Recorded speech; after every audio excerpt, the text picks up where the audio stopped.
confirmation from him. Uh, And um, this year, we will be expanding a little bit more. We're still pretty landlocked at the university, but we did add, I think, 10 to 15 more tables. Um, I think this year's focus is actually going to be more on the Texas Instruments line of home computers. I mean, of course, we'll still have all the Tandy folks, many of whom are on this call, but we're going to have some dignitaries from Texas Instruments to talk about the TI-994A series of home computers and associated computer products. So we're expecting that to be a big focus this year. Um, and the show keeps growing. I mean, we're still looking for people who want to give presentations or special technical talks. But yeah, we expect this year to be a significant growth year, and we're also looking at you know other venues for 2026 because it's pretty clear from our growth that we're going to outgrow the university. So we're in the early stages of figuring out what that will look like, but yeah, the show continues its upward trajectory, and we're right there with it, and we look forward to seeing some of you if you can attend. And if I can switch gears for a moment to the keyboards, I just want to give an update to everyone. So I've got, I haven't done a firm count, but I believe I've got approximately 25 keyboards left. So, you know, if you're interested in getting a keyboard, now is a good time. And especially because I've been having some issues with the keycap supplier. Uh, they have continually raised the price, and now it seems like they're putting even more restrictions, like I can only use PayPal, and they're not really eager to take orders. So I'm a little concerned because they are the sole source for the keycaps right now, and um, we have some alternatives that Marcel has pointed me to, but we haven't actually done any quantity buys, I think, from the other source, or maybe Marcel has, but I haven't yet. Um, but nevertheless, if you are interested in getting a keyboard, please do so earlier rather than later, just because I'm concerned about the keycap supplier maybe isn't long for this world. And, fortunately, they're my sole source right now. So, but I'll try to get a firm inventory of what I've got left in stock and let everyone know. But they have continued to sell. They've slowed down quite a bit. Now I'm getting about one order a month. Um, so, and I still haven't broken even, but still, I'm happy to supply anyone who wants one. And just let me know if you're interested. It's a labor of love. Yeah, I'm actually, while I've been on this call, I'm sitting here building a Model 3. Yeah, So fantastic. that's all I got. I'll be at the VCS Southwest representing Tandy Assembly. Okay. Is it going to be the same setup as last year where you're outside the main room? Yeah, say it still will be split between two different buildings. Uh, this year I think we're going to just kind of not even attempt to make one side the Tandy side and then everything else. I mean, it kind of all went to hell pretty quickly when we tried to enforce any sanity there. So, um, but like I said, we're split across two different buildings. Luckily, that are right across the street from each other. But um, yeah, we've added more tables, and we're actually growing vertically through one of the buildings now. So last year we were pretty much on the first floor in the lobby area of one building, and this year we're looking at taking over more floors going upward. So um, yeah, we just keep growing, and the university is they don't know what the hell to do with us, but we're having fun. So Fantastic. All right. Thanks. George Phillips. How's it going, Hey, man? oh, pretty good. Been doing some programming projects over the recent interval. I guess so. One thing I worked on was a little bit of this sort of MIDI related or Orchestra 80 kind of software. So, with prompted by others on the call, I wrote something that lets you play on the TRS-80 keyboard and it outputs tones on the Orchestra 80 or 90. It's on the Model 1 and Model 4. Pretty fun program to write because it sort of scans the keyboard at the same time it's playing the music. And then along the same lines, I've been hacking a lot on there's an old Apple II program called SAM, Software Automatic Mouth, and it's quite the amazing thing. I believe when you got it at the time, they sold an 8-bit DAC board to plug in your Apple II, and this thing would do all the work of taking in text, transforming it into phenoms, and then running through that and going through the complications of getting that to actually play out the Apple II's DAC board they added. And so I think I have this right that somebody back in the day actually took the program unauthorized, I believe, and ported it to a CPM machine. So it would run there, required a 4 megahertz machine. And then maybe recently someone took that CPM version and ported it to the Model 4. So I've picked it up and sort of observed that a lot of it was a fairly sort of workmanship kind of port of the 6502 code. And so I went and sped it up and got it so it could run fast enough to work on a Model 1 or a Model 3 as long as they have the the one of your Orchestra 80 or similar DAC boards on it. And I'm partway through a sort of PWM version, which will mostly work on a Model 1 or a Model 3. Um, for the Model 1 and Model 3, there'll be a kind of a compromise where it'll build up a little buffer of audio, 1 or 2 seconds, whatever will fit, and then play that and then fill up another buffer. So, it won't get the nice continuous talking, but at least it'll work. So that's fun. So I got to finish that off. And the other thing is latest issue of TRS 8-bit is out, and of course we've got our annual contest going on. So looking forward to people taking a crack at that. For this year's one, talking with Dusty, we decided upon writing a program basically that will solve countdown number puzzles. Now, Countdown is a game show that's been going on for ages in Britain, I think since the dawn of time, as far as I know. And they have this little game where you basically are given a set of numbers, and using those numbers and 4 mathematical operators, you have to hit a target number from 100 to 999. And there's a few constraints on what numbers you're given. I think you can choose from. You actually get to pick the numbers to try and maybe make it difficult for your opponent, but there's the big numbers, which are 25, 50, 75, and 100. And so you can pick anywhere from 0 to 4 of those. And then for the rest of the numbers, you pick it from a set of little numbers, which are the numbers from 1 to 10 duplicated. So you can get, say, 2 of the same small digit.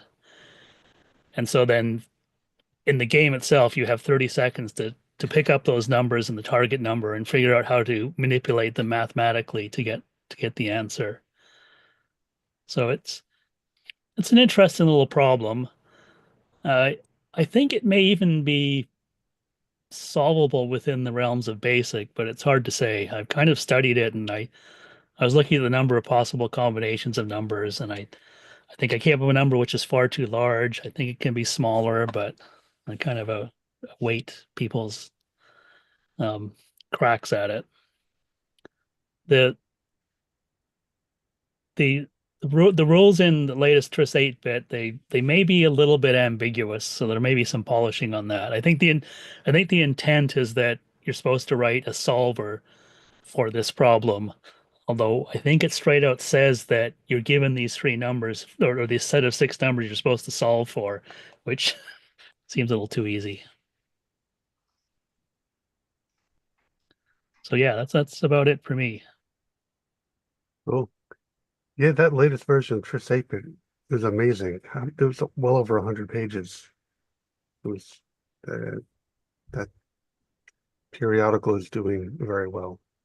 And I have not contributed anything in years to that, so I need to get my ass and do something. Maybe I'll write an article about my exhibit. Yeah, there's also a big roundtable interview with Yes, some of our big heavy Tandy pioneers. And I yeah, haven't actually got a chance to read it yet, but I'm sure it's going to be a good read. that's the one, Ken Bruckner and John Elliott and It's Sam Sawyer. Sam Sawyer. Yeah, yeah, talking about Yeah. the history of engineering. Yeah, that was a good read. I took a look at that one. Awesome. All right. Thank you, George. Patrick Bureau, how you doing, sir? Haven't seen you in a while. Yeah, life will do things like that to you. I don't have a whole lot. I've intermittently been working with Michael on the latest. I'm sure you've all been. I've been getting some emails from people regarding the Model One F80. So the basically the harder version of the floppy 80. It basically plugs directly into the keyboard. So it replaces the IE.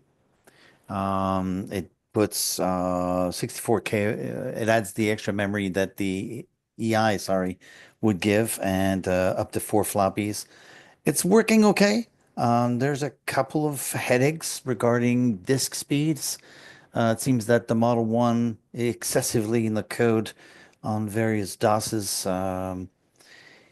Constantly looking for spinning disks, so we're hitting a lot of low disk, fast disk, slow speeds. But generally speaking, it runs on LDOS, new DOS, TRS DOS.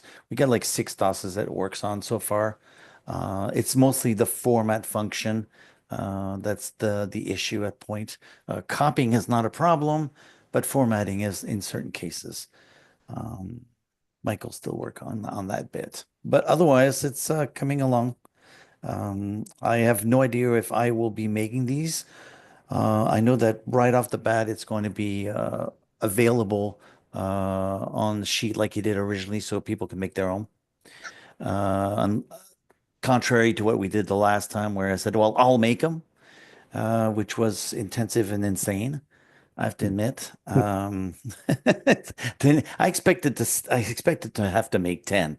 When I got to 50, I was really exhausted because it takes an hour to make one, And it was a lot of hours to put stuff in and the mailing and the packaging and yeah, it's insane to do something. I've never been a good businessman for stuff like that. So right off the bat, when it's all finished, it'll be documented and I think by end of April, we should have the primary version completely all bugged out. And then we'll have the thing, he'll be putting it up on the web, like he did with the on the GitHub or something like that. That's it for me. That's all I got. Thanks. I love the F80 project. Yeah, I think the only person that can make building retro components financially viable is Ian Maverick. I don't know if anybody else has actually made money off of it, but Yeah, but remember, Ian, that's all he does. yeah, that's what I, He's yeah, it's a job. yeah, I've got an 8 to 5, 5 days a week. I can't I yeah, get home sometimes it's 7 o'clock. I just driven 6 hours of my day. We don't want to get in the shop and start soldering. It's just not in my head. I want to lay down and give my back a break. yeah. I remember when the first Tris IOs came out, I decided to build them and sell them. I sold maybe 10 to 20 of them. And it started feeling like work. I was like, No, this is not why I got into the hobby, right? And you're not making any money, really. You do, it's labor of love. You're helping people and you're getting the product out there, but you start calculating things in your head, time and money, and it's just like, no, I'd rather be doing other things. The time I have to allocate to the hobby, I want to spend it learning new things and that sort of thing. Right? So, Well, it's a fine line, like the other F80. I still make them on demand because I still have about 40 boards. Um, And you know, I get occasionally somebody wants one. I usually have one or two on the side already pre-made, and I do them on the side. But it's just a hobby now. It's not, you know, a pinpoint web sale and all that stuff. It got really heavy where people would PayPal me and say, "Hey, how come I don't have a tracking over?" And it's like, dude, I work for a living. Right. So people get pushy sometimes with these things because there's so many crooks on the internet nowadays that, you know, and they just, I don't know. I want to Yep. be able to work on all the other stupid stuff that I got that's broken that needs to be repaired. Yep. I hear you. 24,000. If anybody has got a service manual, please, I beg you, copy it. Oh, you're still battling that thing? The technical manual is really useless. I'm chasing a memory error on boot now. It's it's just cascading on me. I fix one thing and something else dies on me. And so it's now Joel got me convinced to replace all the tantalums on it. So I said, yeah, can't hurt. Let's go change those. I got them. So that's, you know, soldering. You sit down and you solder and unsolder, solder, unsolder. Even if you have the tools, it's time consuming because there's like 150 of those little fuckers on there. Sorry, my language. Are those Yeah. SMB on that board? Yeah, no, they're straight through actually. Oh, they're, oh, okay. Yeah, They're through still. all of it. Yeah, you got to be Yeah. really careful because you burn right through that board. It's very, like it's a, what, it's a 4-layer? Yeah. Low temp, patience. All right. Thank you, Patrick. Joel, since we heard from you, let's go to you. What have you got for us? Well, I was gonna wait until Michael did his presentation because I think he wanted to show off the tracker and the all the hard work he's been putting into it. I just wanted to show, you know, just a little bit how I'm making music with the stuff that both Michael and George have created.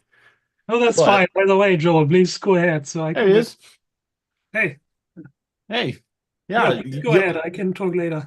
okay, let's do it then. Cool. So yeah, mostly here I've got the tracker going. I put together just a quick tune that I put together the other day and surprisingly was able to rebuild it.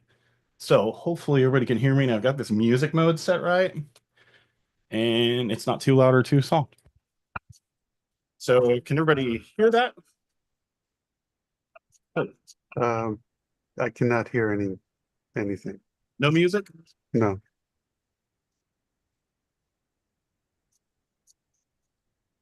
Really? Zoom blocking it. See, I tried to test with this earlier. Is it really blocking out my music? That sucks.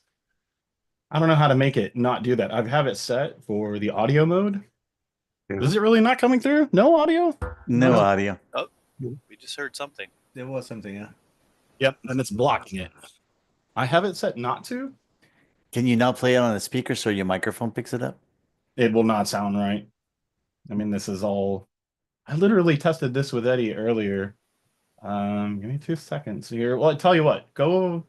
Let's jump to someone else and come back to me while I try to figure this out. Okay. Well, let's jump to Michael then.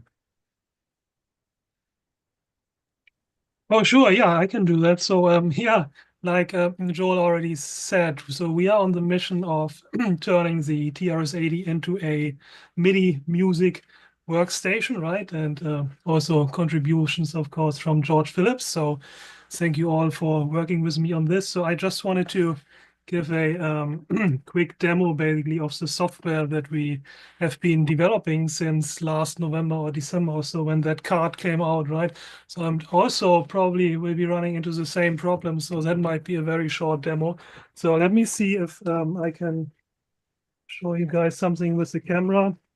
So you guys see that, right? Yes.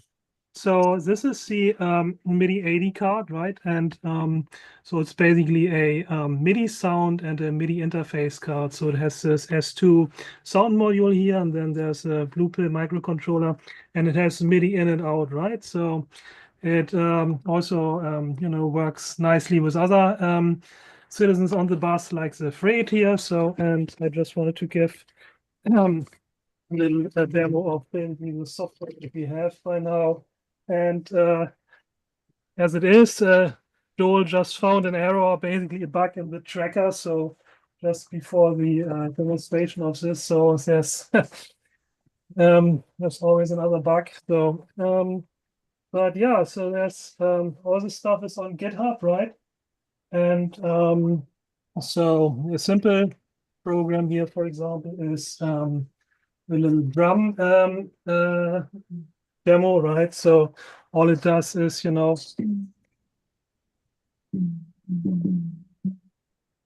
you hear any of this?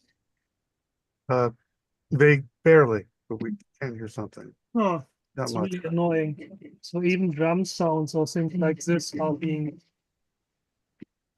blocked. So I also have the Yeah, a little bit, but I think it's muting is on the microphone. I can try again changing the setting, but I also have this original sound for musicians. Yeah, there's high fidelity music mode. There's also live performance audio. Let's try that. So I think this mode is meant for musicians to play together. I'm not sure if that makes a difference. Still No. nothing? No.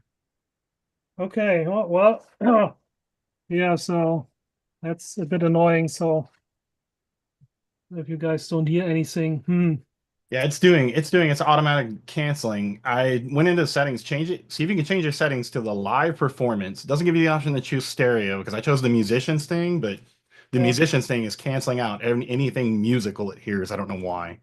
oh, Try the live performance setting and see if that allows it to come through. That's what I've set it to. Hopefully it'll work here in a second. right. I mean, there's also automatically adjust microphone volume. Maybe that makes a difference.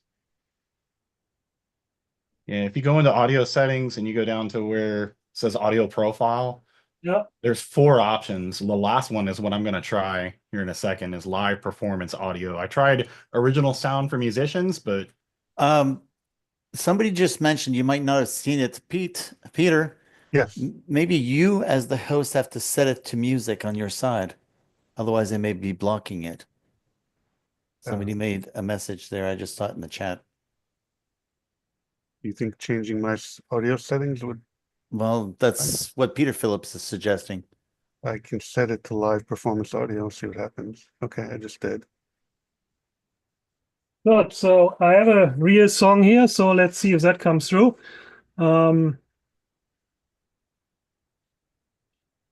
It's loading. Should start in a second.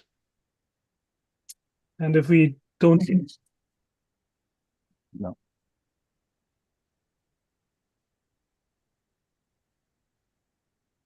Also an echo cancellation, maybe that's on, because usually it's set on auto. You guys still didn't hear anything, right? No. No, Okay. sir. All right, so it's really hopeless then. Okay, that's weird, right? I mean, it doesn't really make a lot of sense to demonstrate the software then, right? I mean, so we have this program, which is basically a MIDI song playback program, right? The way that works is you use a Python program on your PC and Mac, and you download a general MIDI song file, right? And convert it basically into binary format, right? And then this is some kind of memory format basically, which makes it easy to play it back basically at runtime. And then this playback program can actually play it back. So I have a few videos on my YouTube channel also regarding this playback of MIDI songs, right? So that's another program we have. And then George Phillips mentioned it, of course. So he wrote this MIDI synthesizer program where it uses the orchestra and you can play on the keyboard, right? And I have another program which is which is using the S2 card, not the orchestra card, basically for sound output. If I remember the name, but I mean, it doesn't really matter because we can't hear it anyhow. Just to show it quickly, I don't want to take a lot of time here then if we can't really hear anything. Just gotta find here the the disk image. One moment. Right.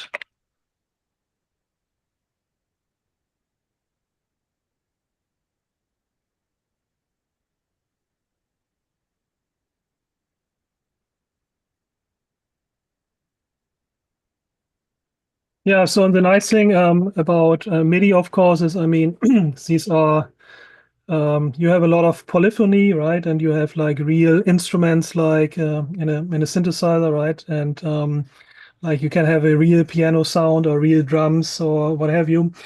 And it's multi-timbral, so it can also play multiple instruments, polyphonic at the same time. And so this MIDI organ program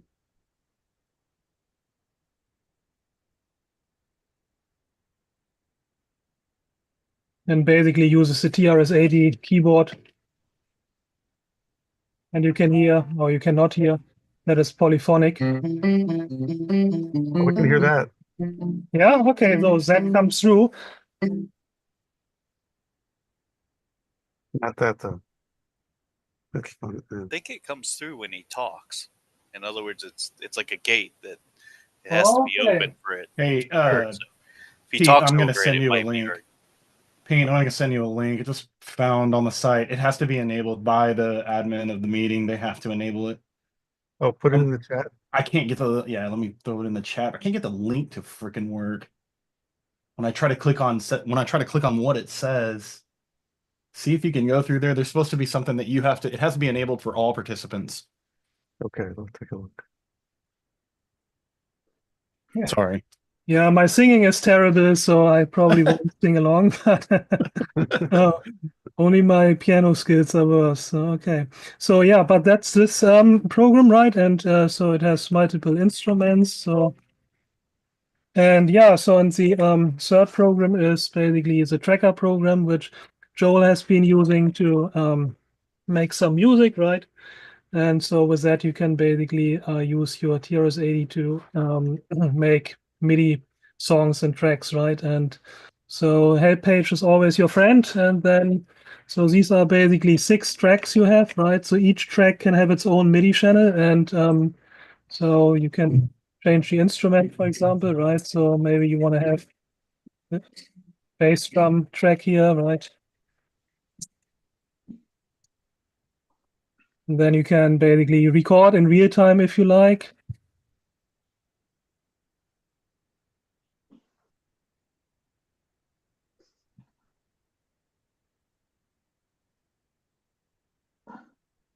And maybe change the drum to a snare or something, right? So yeah, you can also record different instruments. So that was a piano now. So each track has its own MIDI settings. So here I'm changing now the channel for this track, right? Channel number 10 or 9 starts at 0 is the drum channel, right? Then you can change the instrument. Maybe put a snare here or hi-hat or what that is, right? And have another track basically. We'll find a snare drum. Again, change the channel.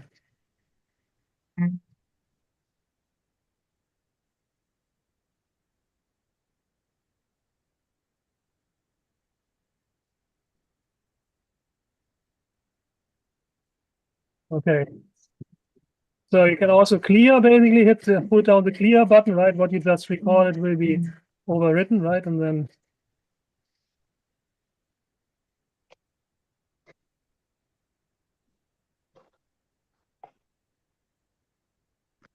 oh, that's all crap, right? But so Joel will show you how to make real music with that.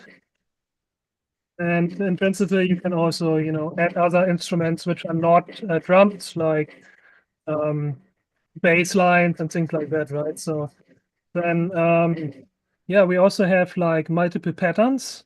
So you can switch basically between different pages here, right? Pattern B, C, D, just the letters of the alphabet. And also make a copy basically of your current pattern, right? So from A, maybe I want to have a copy in pattern B. And now I have two patterns, right? And I can start maybe modifying this by pattern B, right? So whatever I want to do, switch back to A. And you see, so there are different variations now.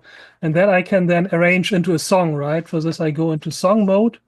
And now I have basically a little song editor here. So I can now say, okay, I want pattern A 3 times, then I want pattern B 2 times, and so on, right? So, and then in the end, you can either stop your song with a dot with period, or you can loop it with an asterisk, right? And so, yeah.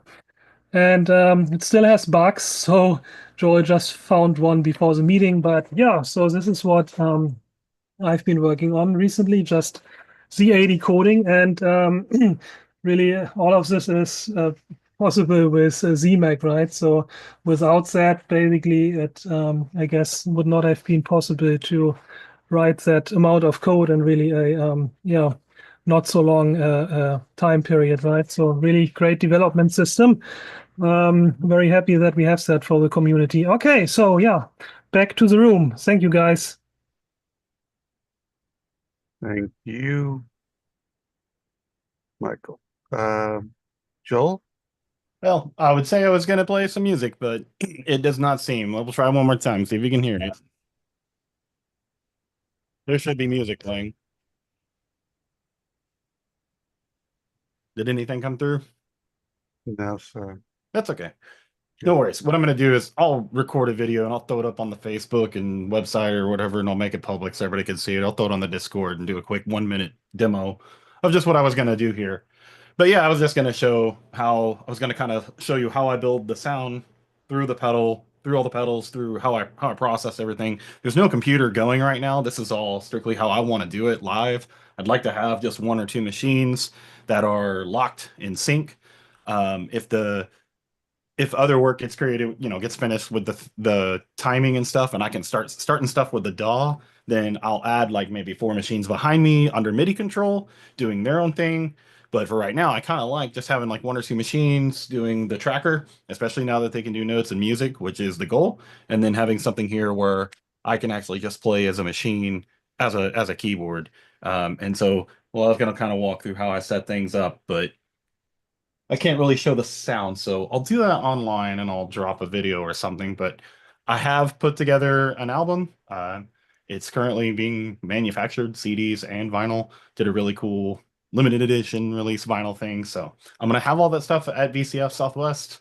I'll have this set up where people can come up and take a look and see how I have things set up, and if they want to try it, they can. But yeah, that's what I had for tonight. So a modern album of music created on a TRS-80. Yep. That is what it is. And they're all out right now. Like all 9 songs are on YouTube. They're on I've got them finally all uploaded to Facebook. Facebook has finally stopped copyright hitting me on my own stuff. It's supposed to all be linked through DistroKid. They're supposed to do content ID tagging and make sure that, my accounts don't get flagged, but it hasn't been easy. But they've got it, I think, sorted out now. So everything should be out there, all 9 songs. So. Awesome. And I'm also working on new one. So okay. Reminds me of the back in the day. I think we talked about this in one of the trash talks. The classical Mosquito album that was released. I forget the guy's name, but he composed music using the orchestra card, and he published it as a record. I have to go hear this now. Yeah, it's called Classical Mosquito. I'm pretty sure it's on Internet Archive. You can find the music. If not, ping me and I'll send it. I'll send the audio to you. Oh heck yeah, I want to hear this. Yeah. But yeah. Thanks, Joe. Marcel. Hello. How's it? Hello. Yep, we can hear Oh, you. you can hear me. Good, good, good. Yeah. There's not too much I've done recently. One thing is a mini monitor of the Model 1. So this is actually having a LCD screen in it, and it's just like a replica model, but just 65% of the original size. So, but it has all the connections in the back and even all the buttons, so you can control the monitor on the back, including some speakers. So it has all of this built in. I haven't open sourced the models yet. Hadn't had time yet. But yeah. Does that have a Model 1 video connection? It has a composite in the back. Okay. So if you have a composite, you can use that. And then I posted about it. These are all, I tested all of the revisions. I also open sourced. So now all boards are replicated. This is revision A. So this is the earliest revision. I have now A through G, everything replicated and open source. The idea was not so much to replicate revision A and so on, because probably not many people want to do this. But if you want to debug something and you have an issue with your machine, now you have actually the full schematic with the right pins everywhere pointed out for all revisions. So you can go to the schematics and see it for all revisions. You can also go into the PCB and see where all the traces are going. So that way you can also figure out if you messed up some traces, you can figure out where to put them back. But yeah, that's what I've been doing. Also, I'm shutting down my store. I announced this because it's taking up, as everyone said earlier, it's just taking up so much time. And yeah, I want to focus on creating more stuff, right? I've been planning to do the expansion interface for quite some time, and I've been keep pushing it off. Same thing as like this modern Model 2, and I've been talking about it probably more than a half year, but I just have kept pushing it forward. I hope I will get finally time to actually do this with that.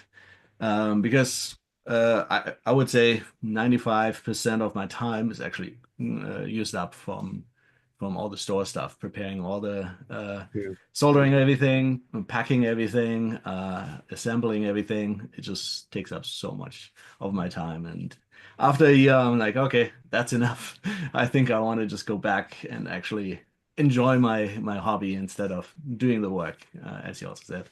Yeah, right. Well, I hope someone will pick up the task of building some of your products, to Yeah. help. A lot of people don't have the time or the skills to actually build it Yeah. themselves, so it would be nice. Yeah. Yeah. Any plans on the Japanese Model 1? Yes, I'm halfway through, but again, the problem is with so like that's why I keep taking on more like I'm also, by the way, doing the Coco 3 case replica, including all the components for it as well. Just something that I do in parallel as well. I always do these models because they're a lot easier to do, and there's not so much continuous time I need. I can always do things in small parts.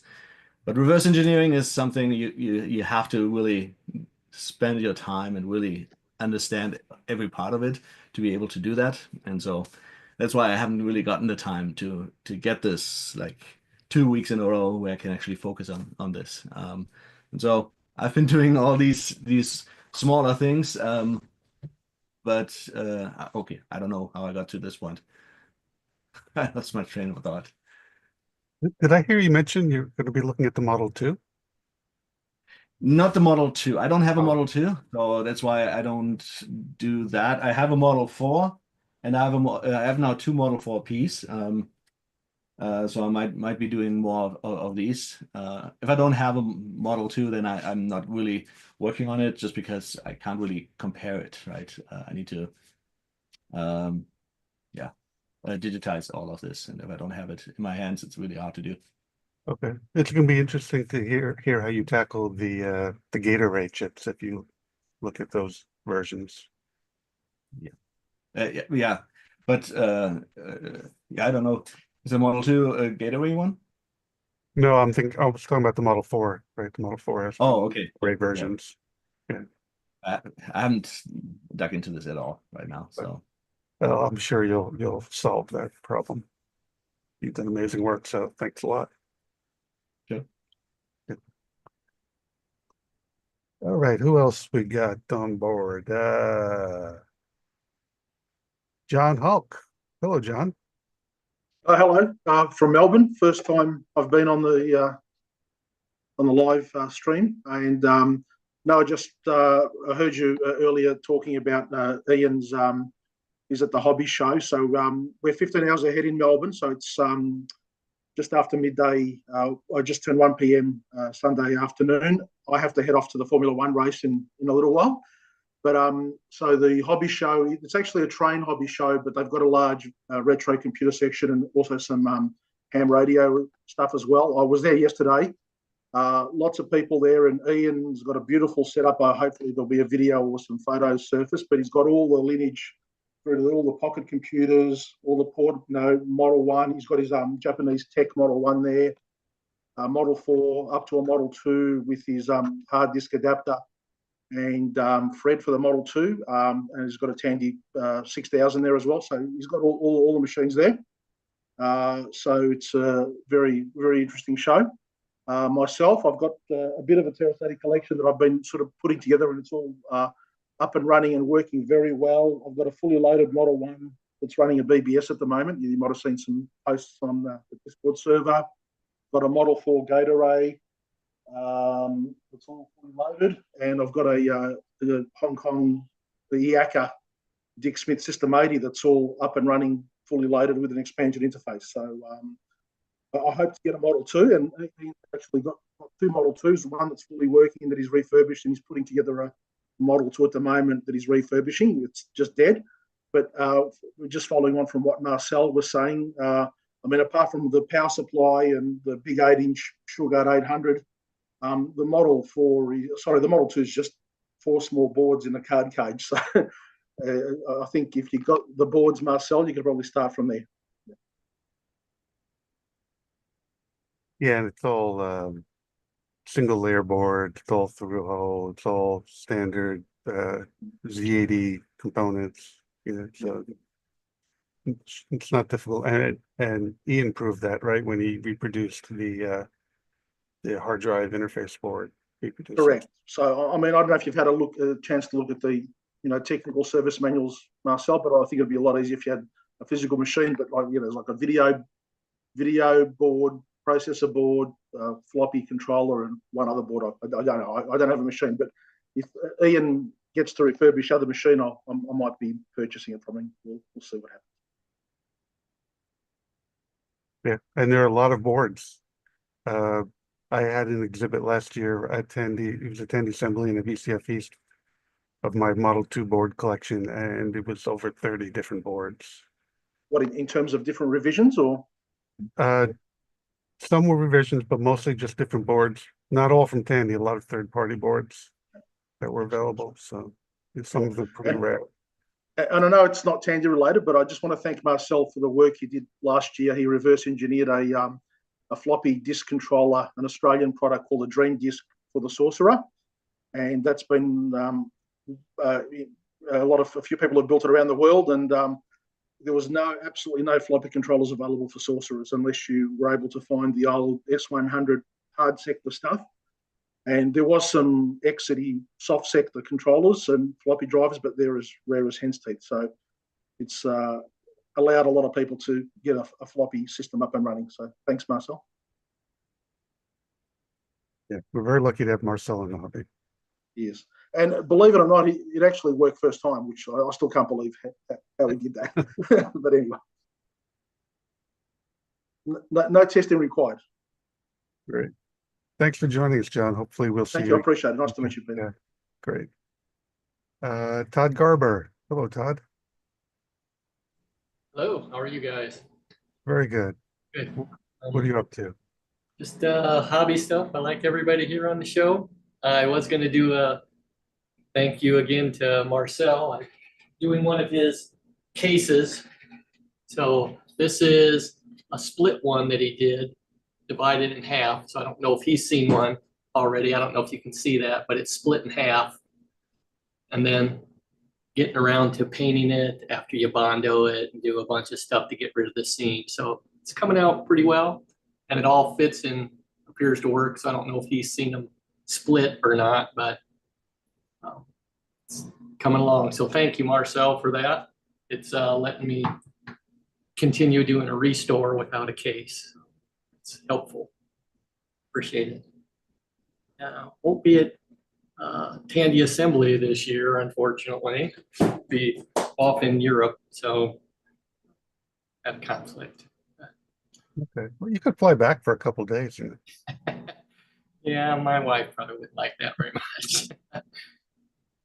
All right. I do Thanks. appreciate all you guys and Sure. definitely enjoy snooping in on the Discord all the time and seeing all the great work that's going on. So thank you guys. Enjoying the hobby quite a bit. Awesome. Thanks. Someday I'll have something to present, but Okay. We'll look forward to it. Yep. You just let us know. boards and stuff I'm working on, but nothing to present yet. Okay. Cool. All right. Thanks for joining, Todd. Thank you. Mr. Russell Smith. Hello, Russell. I had to find the mute button. Yeah, I'm pretty new to actually the hobby and Discord. TRS-80 Model 1 was my first PC when I was 17 years old, back, well, too long ago. And I just loved it. And one day I was on eBay and thought, well, I'll buy me a Model 1, just a little nostalgia. It didn't work. And I found Discord and got that one working. And now I've been fixing and sold 6 of them on eBay now that I've repaired, and got 3 more sitting in the garage waiting to be worked on. But then I got a new labor of every 80% or 90% of the Model 1s on eBay don't have a power supply. And I was, there's a couple solutions out there. Marcel has one, but I wanted something more simple and something that was a little bit different. So I created these right here. They're little, like a switching power supply. These weigh about 8 ounces. And this particular one is a dual, so it sits real nicely inside the EI on the first little tray there, and the cables are cut exact, so you don't have a ton of. That's another thing. You don't have a ton of cable inside the E1 either, because you got to manage. I hated Tandy's one size fits all, one solution fits all scenario. We had to put the 2 power supplies. And then when you picked up the E1, it was like heavy on one end because 2 of them together weigh over 4 pounds. But I've been doing these and they work really well. Matter of fact, I use one of the duals on mine so I can run 2 Model 1s at once, one that's working and one I'm working on, so I can compare with the O-scope between the 2. So this comes in handy just to use it as on your workbench sort of thing. So, and I have a few of those left if anybody wants them. What happened was it ended up being popular on eBay. So for the last 3 weeks, I have not worked on any Model 1s. I've only been putting these together. So I know what y'all guys are talking about when you say you're going to put something together and sell it.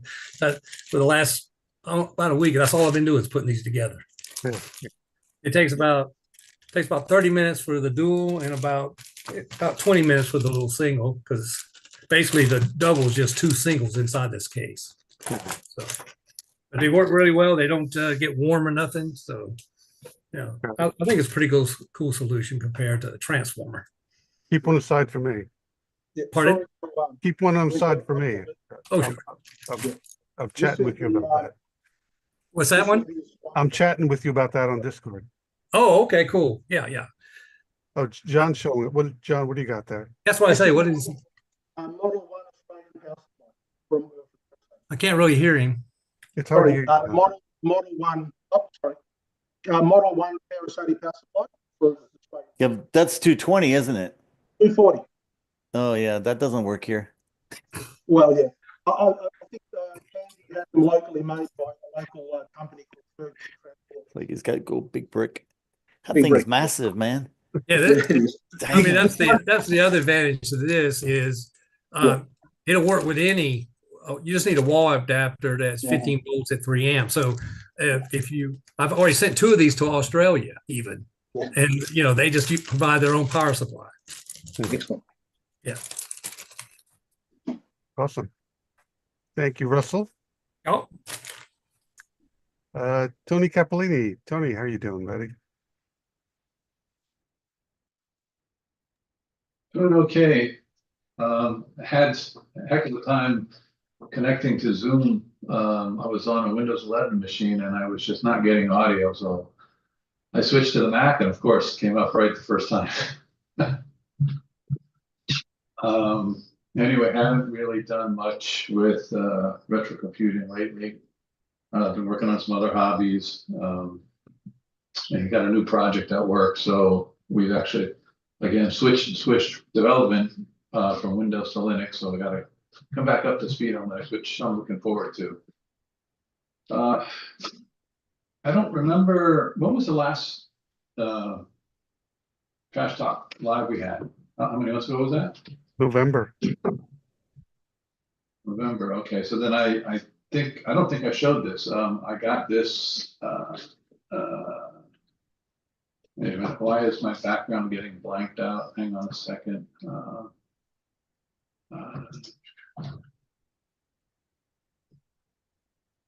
There's how do you turn off these backgrounds? Video. Strange.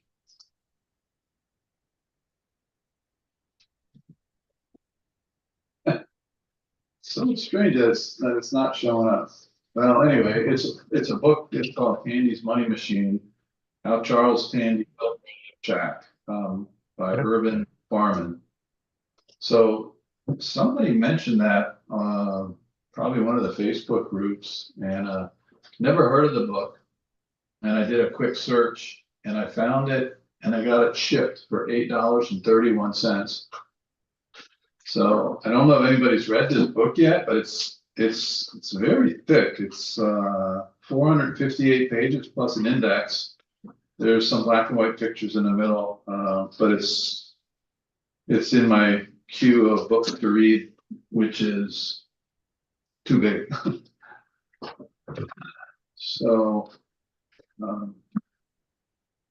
I do have a question for, I believe it was Marcel. It was the guy that was making this. That you held up a Coco, I think it was a Coco 3 case. How was that made? Was that 3D printed or some other technology? So this is still the original case. I'm just actually digitizing it, but I hope in a couple of weeks I will have it.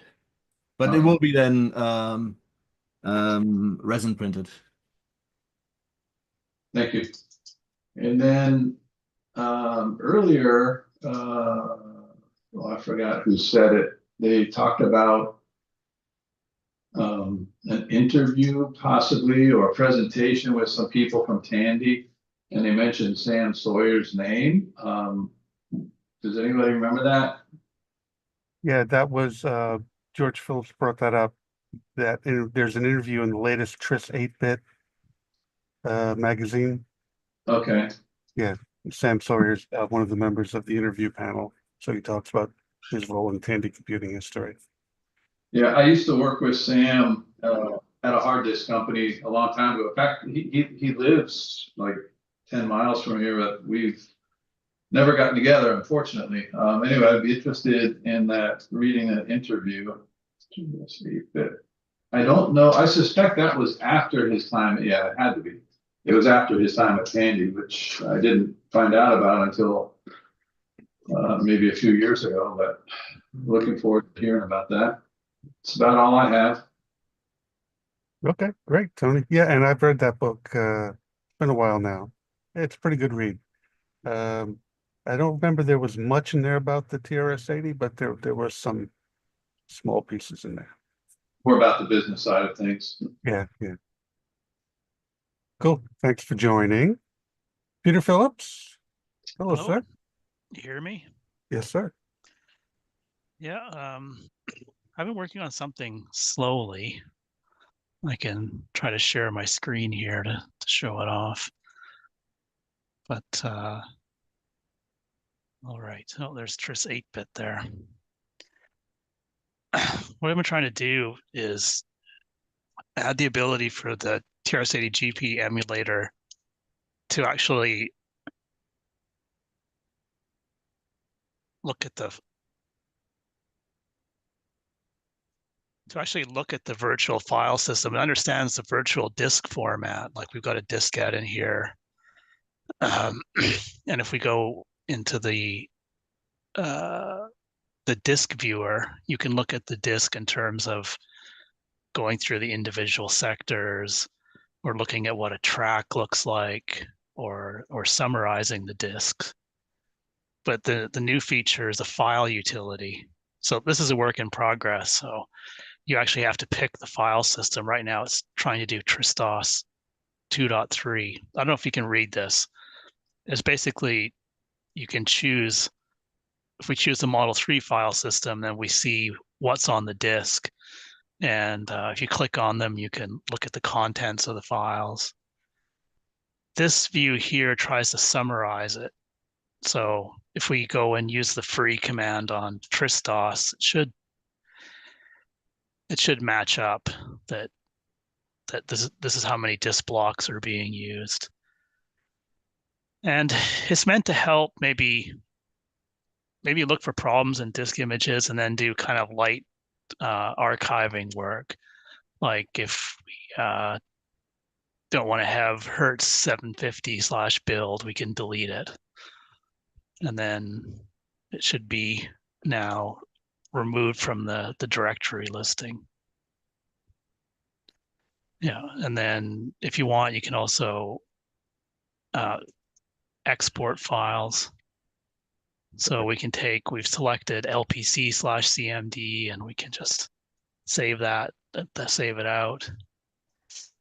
And then I haven't got writing to work on all of the different file systems. If we bring up the Tandy M10, the Model 10, and do a dir, and the file utility works here. We can see the files. If we want, we can import a file. So we can pull LPC/CMD. And now if we do a dir, now we've got LPC.cmd, which is not useful since it's a TRS-80 executable, and this is a CPM, so CPM doesn't know what to do with CMD files. But yeah, it's definitely a work in progress. Just bring it up. Model 2 file systems? I do have some Model 2 file systems in there, like M2 Tristos. I think I haven't oh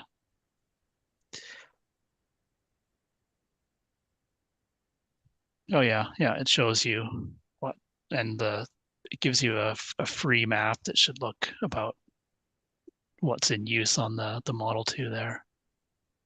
Takes the Model 2 a little bit to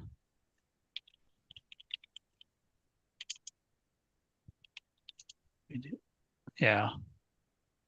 So the free map should look like what the Model 2 brings up. I don't know if I think for the TRS-80, for the Tristos based file systems, I haven't implemented writing yet because it's a little bit more complicated than CPM. And then the problem is that, you've got LDOS file systems. I do have the color computer file system variations on CPM, but I think, in the next version of TRS-80 GP will have this feature, but I don't think it'll be like fully debugged, like being able to automatically select the correct file system and do all of the things that you would expect it to do. Anyways, I keep poking at that. Actually, the problem is too that not everything about the original Tristos is documented and LDOS has documentation, but exactly how the the date extensions work isn't particularly well documented. I'll figure that out eventually, though. It's just a matter of tracking down the right versions. That's about it. And just the side things, when you try to do something like this and you find out that I didn't implement all of the routines for writing to the disk from, in blocks at a time instead of just from the emulator. So I have to go and fix that and various bug fixes. I hope for this too that I could at least put the source code on GitHub so that if people want to build their own tools, they can. Oh, that'd be fantastic. Otherwise, not too much. Okay. Thank you, Philip. Peter, that's an incredible tool that's going to be really useful. Like I said, for archiving work and that sort of thing. Really, thank you so much. Hey, Paul Burrell, I see you joined us. Yes, been a while. Yeah, what have you been up to? Oh, actually trying to, well, bunch of things actually. Some TRS-80 related, some not. I think I posted that I picked up a VID-80, so I'm trying to resurrect a couple of dead Model 3s I have to put that into to try that out. Still working on some of my Model 6000 stuff for a universal card. Hopefully I'll have that completed by TA this year. And then still working some on the portable 6000. So just got to get the time to do it. I've been lucky to hit a few interesting estate sales over the last couple of months. This last one I hit 2 weeks ago was a ex-Tektronix developer, I think, that passed away.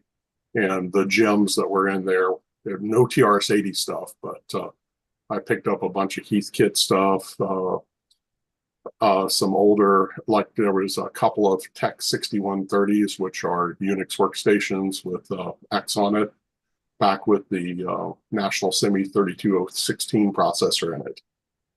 Anybody's old enough to remember that. Well, I guess if you're part of this crowd, you're old enough to remember. So some interesting finds there.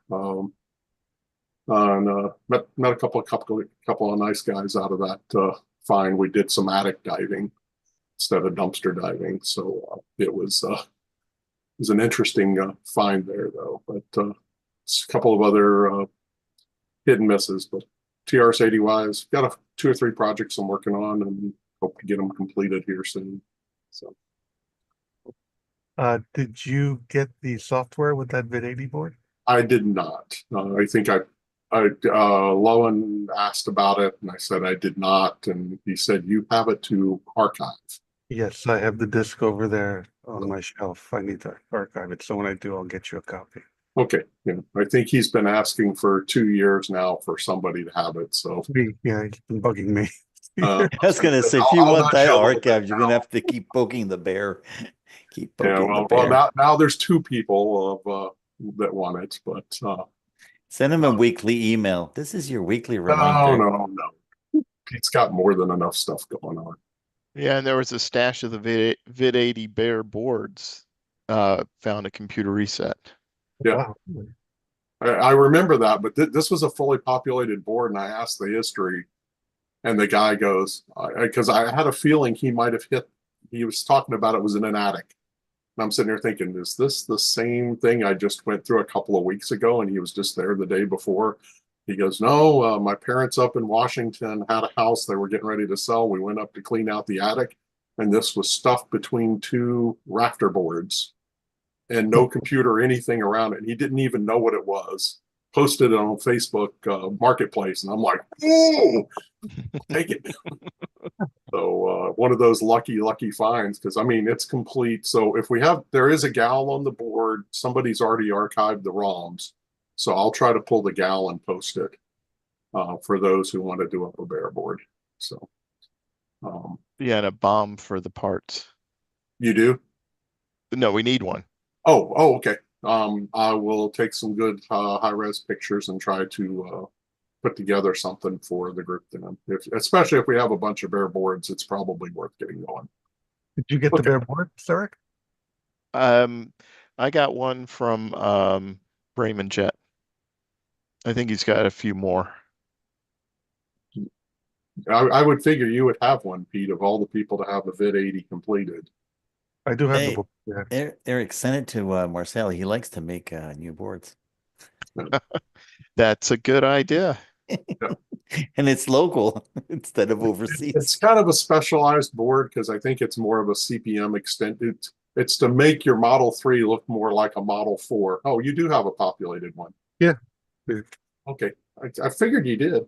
In the disc. That's the disc I have to archive. Okay. So, and that's CPM on it, correct? Probably 2.2. Holmes Engineering Vid 80 CPM 2.2. Yep. That's what I would have guessed. So good. Okay. Thanks, So Paul. it looks like it's a it's a 2-layer board, so it should be something easy to replicate, or I've done enough replication, so I can probably a couple of high-res pictures, and I could probably take care of that and get the bomb together. But I don't know how much interest there'll be for it, because it's truly just a way to get full up CPM with 64K of memory up and running on it. Well, if there's a board that's possible to be replicated and all the chips on it, all we're missing is, of course, the software. Yeah. Right, Peter? Unbelievable.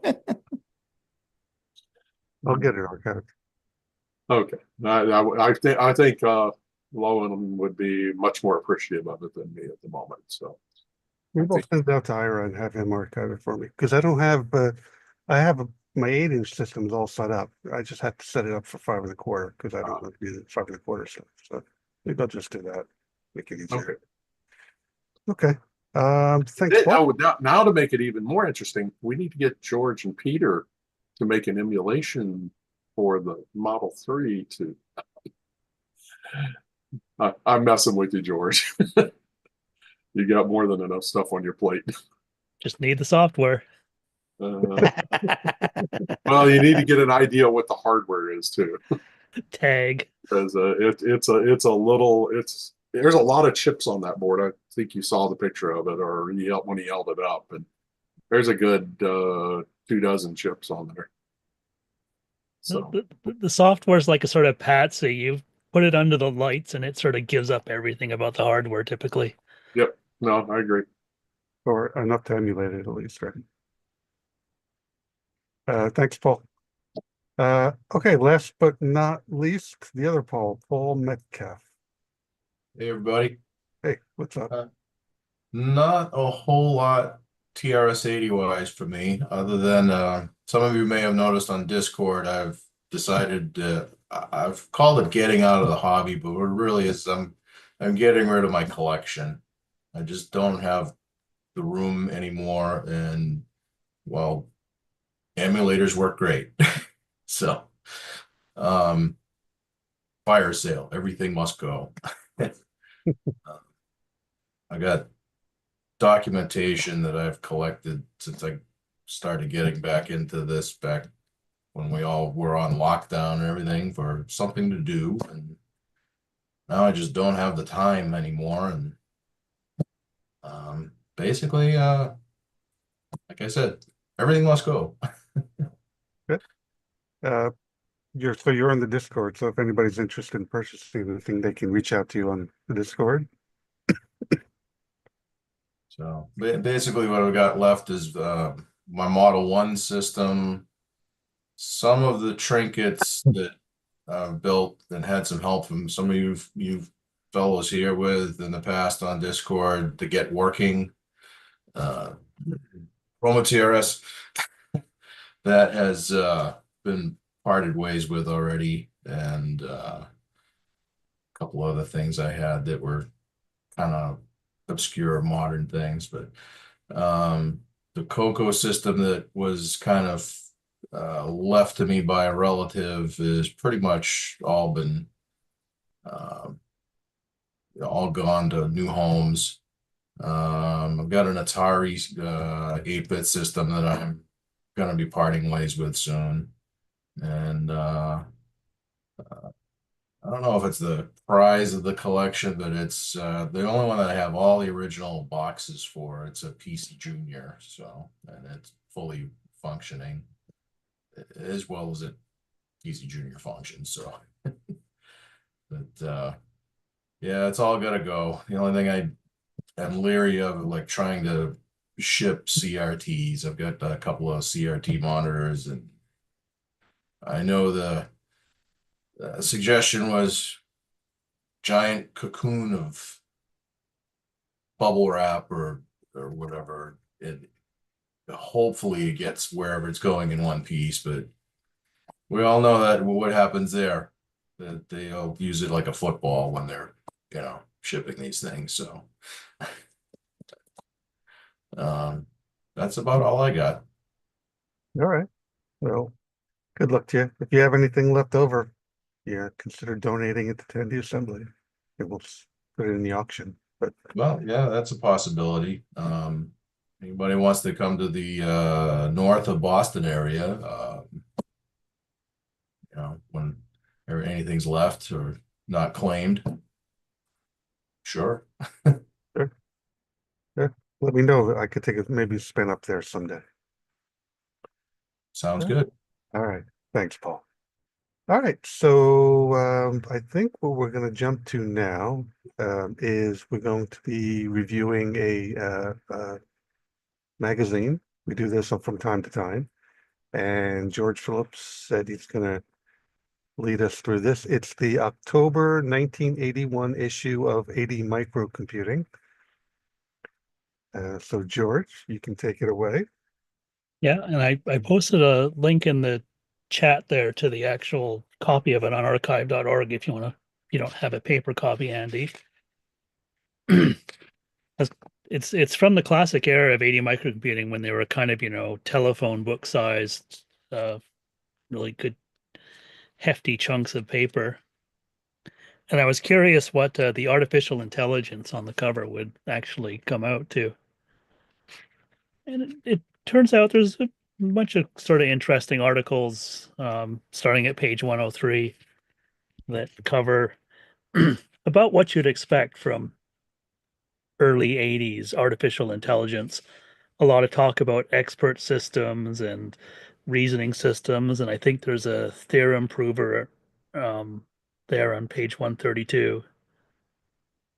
And a review of Gödel, Escher, Bach, the sort of classic artificial intelligence math book of the 80s and beyond. So, and there's also a mastermind program, page 122, which is like quite the piece of work. Oh, that's the artificial intelligence article. Yeah, it's actually, I think it's supposed to be a program which goes through and plays mastermind, but actually does a little bit of learning. So all on your level 2 basic, sort of pretty advanced stuff. So I don't know if anybody else has had a chance to look through the issue. It's got a ton of stuff in it, a lot of the usual things. Yeah, I remember this issue very well, and Michael will appreciate this. Is if you look at page 146, this is kind of the article that got me into doing voice synthesis and stuff when I was in high school. And, it was a software that did text to speech conversion, and that took that kind of part of that as my baseline, and it advanced it quite far on a machine I was doing, and it ended up on a CPM machine on an S100, which I think I've posted the board for before. So to me, this one, I remember this episode quite well because, or volume, I should say, not episode, this particular one, because of that one. So that I think that's one of my well-worn paper ones here somewhere. I see it actually uses the Radio Shack voice synthesizer, eh? Yep. But Wow. I didn't use that. I actually was using an SPO AR 256 AL2, which is an allophone, not a phenome one, so or phoneme one. And so lots of conversions, lots of thinking through it. The rules aren't exactly the same. So lots of it was fun project. I think I was about 14 at the time trying to figure it all out. So lots of fun. I read through some of this in the 80 Remarks column by Wayne Green. The editorial that he did in every issue on page 7 was very well reasoned on artificial intelligence, I thought, and very sensible. something that you don't always expect from Wayne Green. No kidding. And the second page 8, he does a section on how Japan has surpassed us in our technology. I thought it was very interesting because, today we talk about that being China. It was the big Japan scare of the 80s where, Japan was going to, we're going to be in the back seat and Japan was going to run the world. And, that didn't happen. So just thought it was interesting context compared to today. In the AI stuff, what I found really interesting on page 106, near the end of the main article, there was an AI researcher, Abe Lockman, and at the end, he's basically saying, they asked him, what was the future of AI? And he said, I see no major breakthroughs on the horizon. We'll continue to do more of the same. But earlier on, he talks about how he thinks the future of AI is in natural language processing and how he was teaching all of his students to focus on that area of AI. And I'm not an AI expert, but I know like today's large language models are basically all based on natural language processing. So hopefully, I don't know where Abe is today, but maybe he, is a very wealthy man and he kept focus on that area of AI, and maybe he had some part of the success and that we're seeing today with AI explosion going on. I thought that was interesting. And of course, I always have to mention page 183. That classic ad that especially us who were young at the time always looked for when this magazine came out. The interlude ad. So enjoy that one. Yeah, they had like 4 different pictures, I think, that ended up throughout all of them. This was the one I remember as well. Did anybody ever actually play this on the TRS-80? I'm curious. I don't think I ever actually played it. I only I looked at mean, I found a copy of it, in modern times, but the the program itself is just basically kind of it's a quiz, right? And it's sort of trying to gauge what you're interested in, and then I think it sort of matches that to an interlude out of the booklet. And I disassembled the program, and it was kind of wild. It's in assembly language, or machine language, but it's clearly some kind of compiled thing, like compiled BASIC or whatever. Just you can just tell by the structure, right? It's not handwritten, so I'm curious. I have to go back one day and figure out, maybe from whence it came. Guess not a surprise because it has an Apple II version and maybe some other. Apple II and a TRS-80. I guess actually the program itself does have the super duper interludes encrypted inside it that aren't actually in the booklet, if I recall correctly.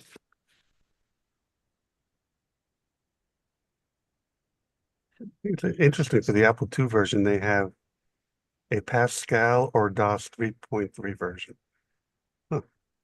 I'd just like to suggest we do not review. Can't hear you. Eric can't hear you. Future Tandy Talk Live. Talk Live. We'll just Eric. pass that one by. Can't hear you, Eric. What were you saying? Can you hear me now? No, I barely.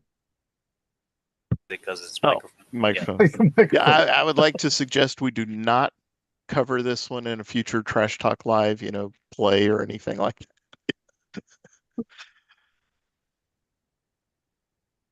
All right. Anyone else find anything interesting in this issue? There's a little letter from Vernon Hester talking about how to disable the break key in DOS. There's also something we discussed in the past. There's quite a few utilities that are named aid or aids or whatever. Yeah. that got killed off. Unfortunate naming. It And happens. one thing I noticed on the vein of the interlude software is that Instant Software had a Gypsy. I never noticed this before. It's on page 120. The Model 3 Gypsy, I guess. I see Instant Software in your future. Oh, yeah, I haven't noticed that one before. That's Wayne Green's company, isn't it? Yes. Yeah. Just 'cause generally, I I'm- mean, oh, go ahead. Just because I'm new here, who is Wayne Green?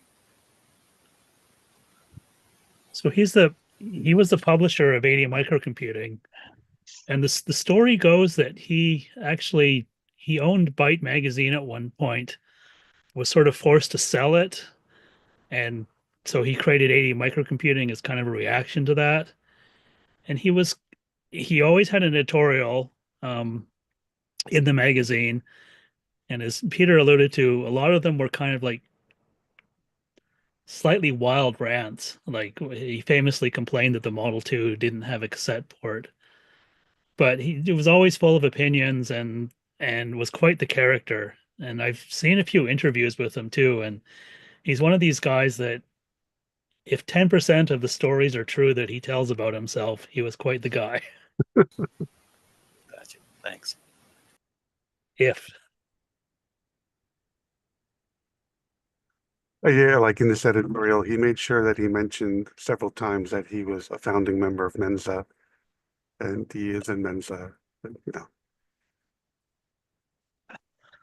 How do you find out if someone is in Mensa? Right. Just wait. They'll tell you. The only other thing is just like, yeah, I mean, what? There's like 380 pages. I mean, there's just everything in here. You know, the companies, the utilities, it's just mind-boggling. Yeah, I remember for a brief time, 80 Micro was a thicker magazine than Byte.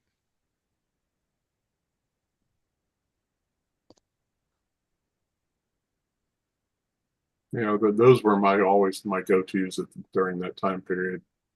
My Byte subscription came before 80 Micro, but I had a neighbor that got me into it. He had his magazine throwout pile, and I remember seeing it in there once, and I was like, "Oh, this is interesting." And so I got free Byte magazine for like 2 or 3 years as his. You know, he read it once and threw it in the recycling bin, and it's like, "Ooh, take those." And I like the ads that page 47. There's a few of them, like every other page from Snapware, where they feature Scott Adams and they have a quote where it says, "I bought Snapware. My biggest loss of programming time was using Snapware's extended basic is spent inserting my diskette." And the picture of Scott where he's like sitting back all cool. This was like at the height of Adventure International and Scott's popularity. boy, he looks a lot different now. Yeah. No fro, no mustache. And if you've heard Scott talk, he talks about this time period in his life where he became famous and how it all went to his head and how he came crashing down and he realized, you know, he shouldn't have acted the way he did at the time. And, you know, so, you know, if you ever hear him talk, then you can listen to one of his talks and he'll tell you all about it, how he really regretted what he became at that time.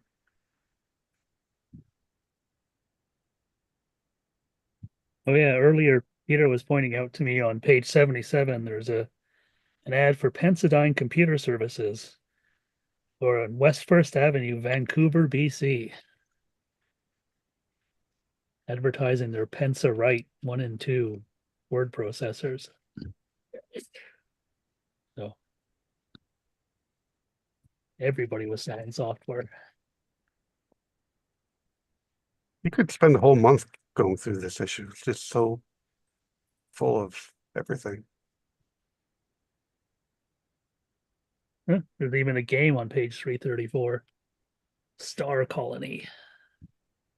Here's a question. Does anybody know? On page 79, they talk about Matra SA in France getting a license to manufacture Model 3s in France. Did that actually happen?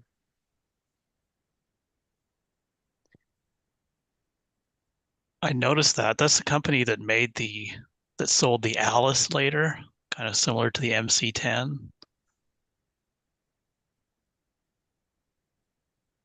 I guess that would be a question for Pascal.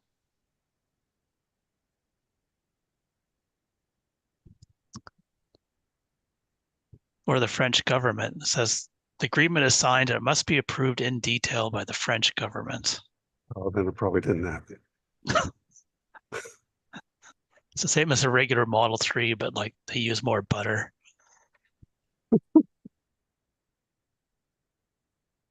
Only sparkling Model 3 unless it comes from the champagne of Model 3s. That's right. A very passionate Model 3.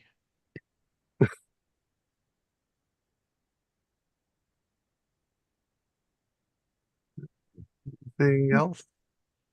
There's a pocket computer program. Oh. Interest generating programs for the pocket computer. Loan Sharp. That's an interest rates calculator. Good to have.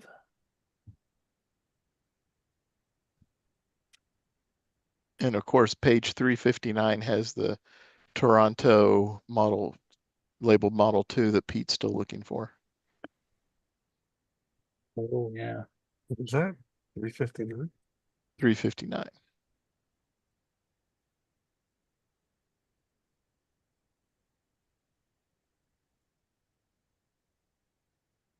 Oh, yes.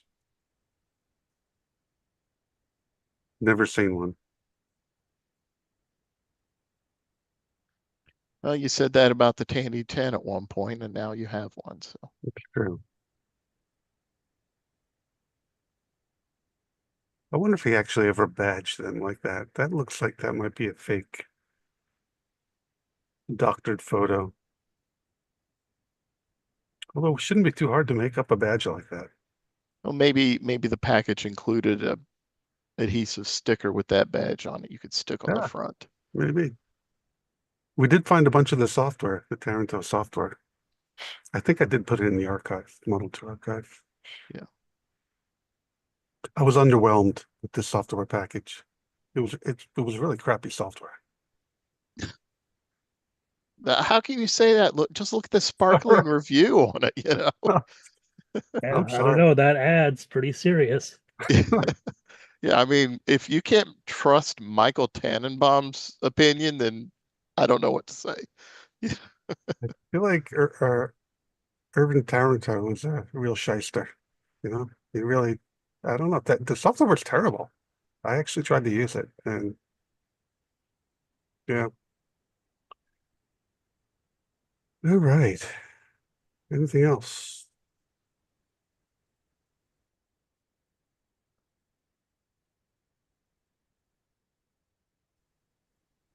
There's a review. There's a couple of places where Lisp is mentioned as software for the TRS-80. I think there's even a review.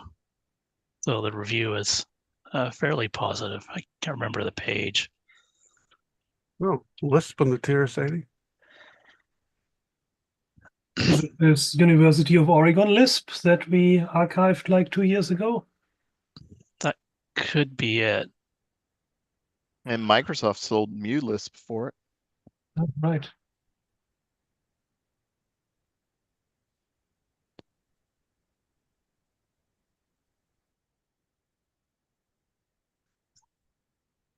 On page 377, there's an ad for the Speak Easy.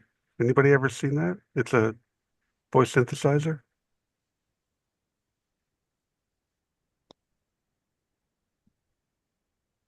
What page again? 377. Hmm.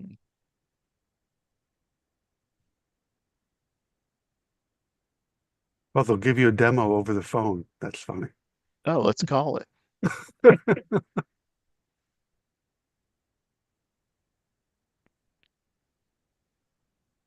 And so many things I don't have. You know, I look at some of these and think, did they ever actually come out, or was it just they bought the ad and thought they'd have it developed and never made it through, or the company went out of business before they could ship or something? Well, they only sold 2 of them. I found it on page 80. It's a Lisp interpreter by Supersoft out of Champaign, Illinois. That Champagne again. Hmm.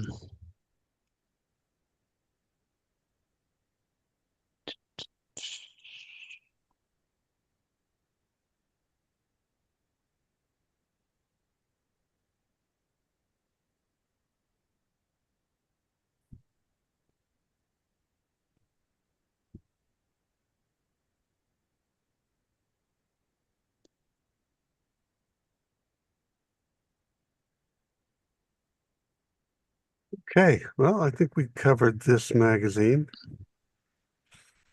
We're just about at our 2-hour mark, so Joel had to wanted to try again, I think. Joel, you want to give it one more shot? Yes. Tell me if you can hear this. Yes. Yeah. Yes. Cool. Yeah. I had to restart the client, and then the client prompted me for something within Mac to allow access, which it didn't do before.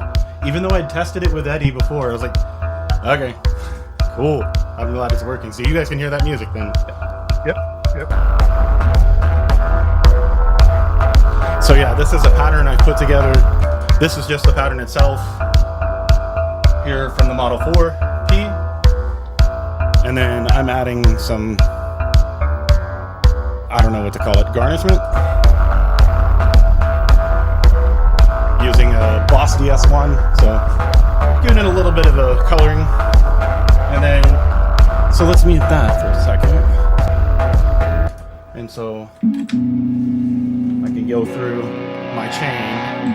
Is that appearing? Can you hear that as well? Yes, good. Cool. So yeah, I've got several pedals going, but if we want to hear what it sounds like raw, I'm just taking some square waves. Nothing's fancy. Giving it, bringing the pitch down, add some wah, some tube compression, delay, and some chorus. And we can get some really cool sound out of it and mix it with this.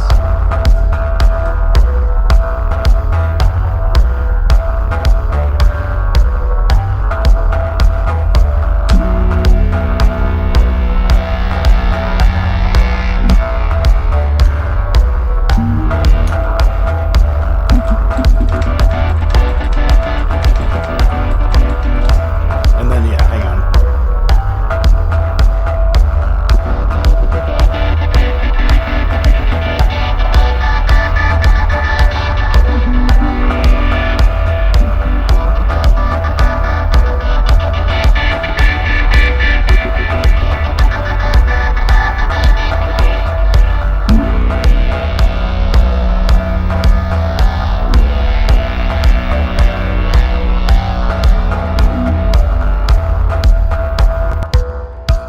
But yeah, so that's just a small demonstration of what I was working with. So hopefully that all came through. It did, yeah. That's awesome. Awesome. Cool. So yeah, that's what I wanted to try to show earlier. But yeah, that's just 2 machines. That's it. I'd like to sync another machine, separate drums, music over here, drums on this side, come in with something in the middle. And I think that's how I kind of want to do this live. And I think it would be real. I think I could do some really cool stuff. So yeah, that's these awesome programs that you guys have come up with.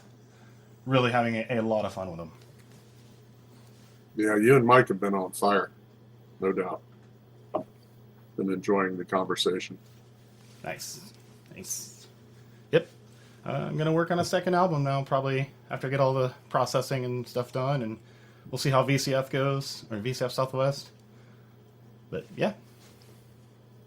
An example of using these old computers for something fun in 2025. I love it. Okay.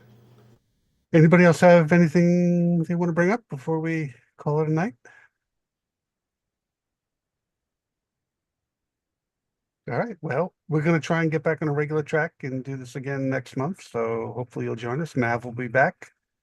You get to hear his lovely voice. So until next time, we'll see you. Thank you. Thank you, Pete. Bye.